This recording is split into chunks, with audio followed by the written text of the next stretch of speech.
Section 15 of Eugene Onéguine by Alexander Pushkin. Translated by Henry Spalding. This recording is in the public domain. Recording by Marianne. Canto the 8th. The Great World. 1. In Lyceum's noiseless shade as in a garden when I grew, I Apelles gladly read but would not look at Cicero. 'Twas then in valleys lone, remote, in springtime, heard the cygnet's note By waters shining tranquilly, that first the Muse appeared to me. Into the study of the boy There came a sudden flash of light, The Muse revealed her first delight, Sang childhood's pastimes and its joy, Glory with which our history teems And the heart's agitated dreams. 2. And the world met her smilingly, At first success light pinions gave, The old Derjavine noticed me And blessed me, sinking to the grave.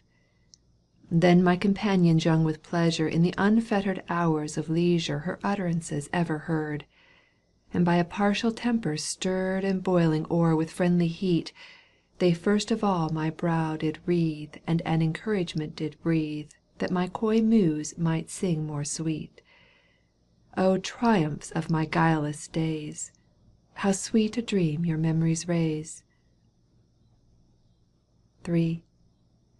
Passion's wild sway I then allowed, Her promptings unto law did make, Pursuits I followed of the crowd, My sportive Muse I used to take To many a noisy feast and fight, Terror of guardians of the night. And wild festivities among She brought with her the gift of song. Like a Bacchante in her sport Beside the cup she sang her rhymes And the young revellers of pastimes Vociferously paid her court. And I, amid the friendly crowd, Of my light paramour was proud. 4. But I abandoned their array And fled afar, she followed me. How oft the kindly Muse away Hath whiled the road's monotony, Entranced me by some mystic tale. How oft beneath the moonbeams pale Like Leonora did she ride With me Caucasian rocks beside. How oft to the Crimean shore She led me through nocturnal mist Unto the sounding sea to list. Where Nereids murmur evermore And where the billows hoarsely raise To God eternal hymns of praise. 5. Then, the far capital forgot, Its splendour and its blandishments In poor Moldavia cast her lot. She visited the humble tents Of migratory gipsy hordes, And wild among them grew her words. Our godlike tongue she could exchange For savage speech, uncouth and strange, And ditties of the steppe she loved. But suddenly all changed around. Lo, in my garden she was found And as a country damsel roved, A pensive sorrow in her glance And in her hand a French romance. 6. Now for the first time I my Muse Lead into good society. Her step–like beauties I peruse With jealous fear, anxiety. Through dense aristocratic rows Of diplomats, and warlike beaux And supercilious dames she glides, Sits down and gazes on all sides, Amazed at the confusing crowd, Variety of speech and vests, Deliberate approach of guests Who to the youthful hostess bowed, And the dark fringe of men, like frames Enclosing pictures of fair dames. 7. Assemblies oligarchical Please her by their decorum fixed, The rigour of cold pride And all titles and ages intermixed. But who in that choice company With clouded brow stands silently? Unknown to all he doth appear, A vision desolate and drear Doth seem to him the festal scene. Doth his brow wretchedness declare Or suffering pride? Why is he there? Who may he be? Is it Eugene? Pray, is it he? It is the same. And is it long since back he came? 8. Is he the same, or grown more wise ? Still doth the misanthrope appear ? He has returned. Say, in what guise ? What is his latest character ? What doth he act ? Is it Melmoth, philanthropist or patriot ? Childe Harold, Quaker, devotee, Or other mask donned playfully ? Or a good fellow for the nonce, Like you and me and all the rest ? But this is my advice : 'Twere best not to behave as he did once. Society he duped enow. Is he known to you ? Yes and no. 9. Wherefore regarding him express Perverse, unfavourable views ? Is it that human restlessness For ever carps, condemns, pursues ? Is it that ardent souls aflame By reckless amuse or shame Selfish nonentities around ? That mind which yearns for space is bound ? And that too oft we receive Professions eagerly for deeds ? That crass stupidity misleads ? That we by cant ourselves deceive ? That mediocrity alone Without disgust we look upon ? 10.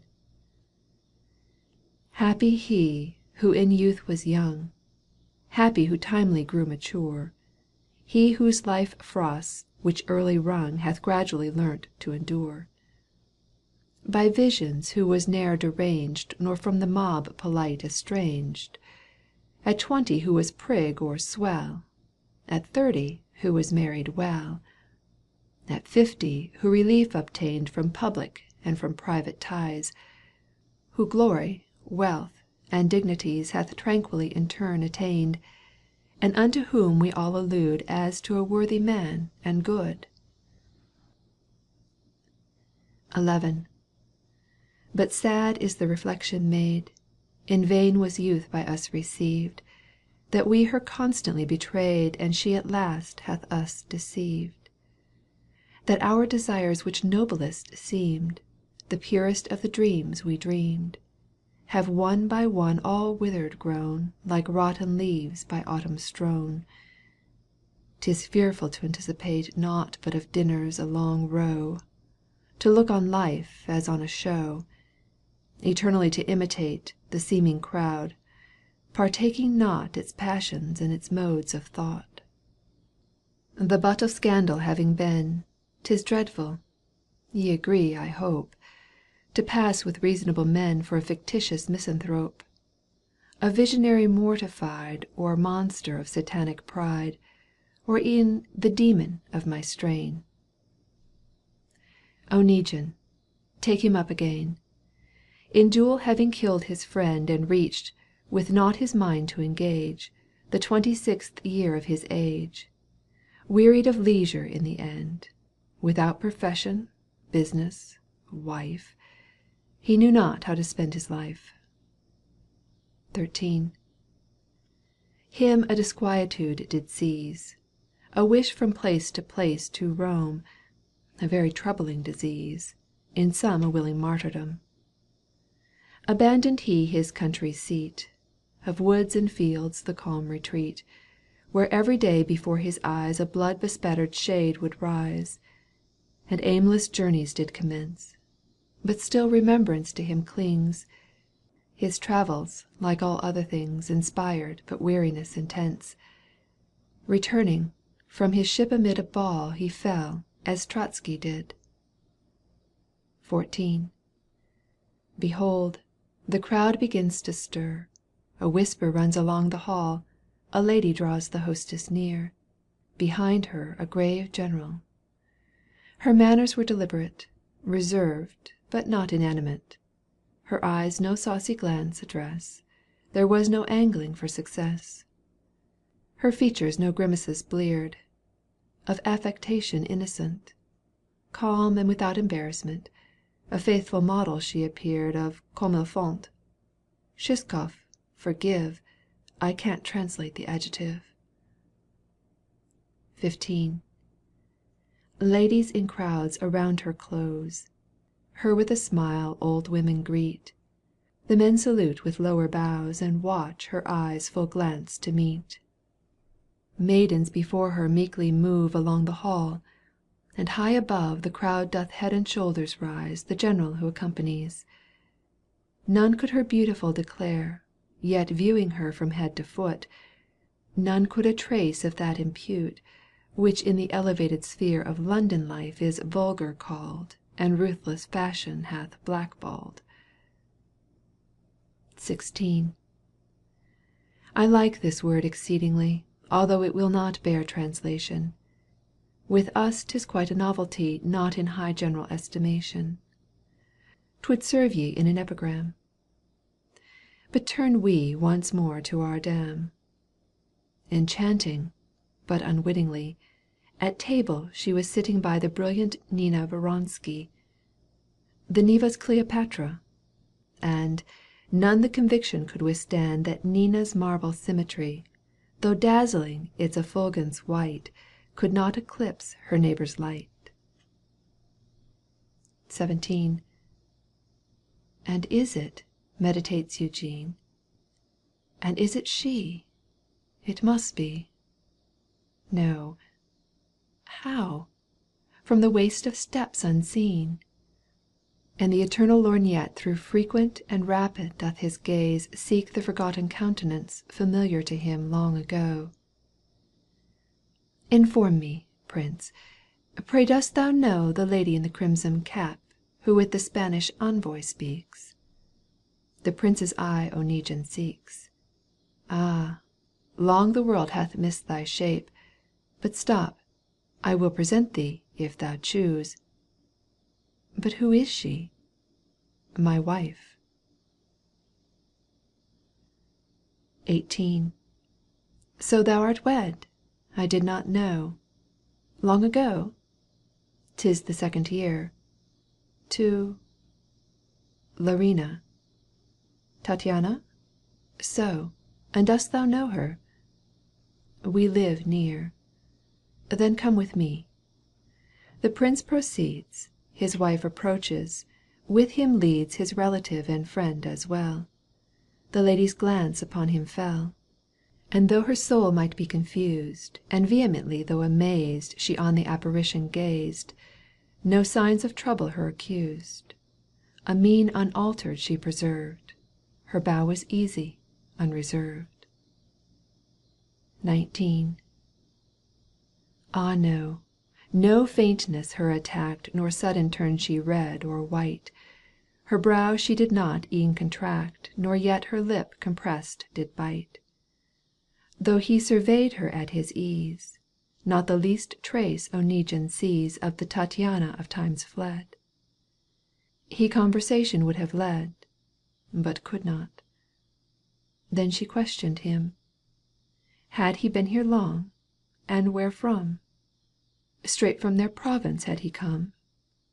Cast upwards then her eyeballs dim Unto her husband, went away, Transfixed Oneguine mind doth stay. XX. Is this the same Tattiana, say, Before whom once in solitude, In the beginning of this lay, Deep in the distant province rude, Impelled by zeal for moral worth, He salutary rules poured forth? The maid whose note he still possessed Wherein the heart its vows expressed, Where all upon the surface lies, That girl — but he must dreaming be — That girl whom once on a time He could in a humble sphere despise, Can she have been a moment gone, Thus haughty, careless in her tone? Section 16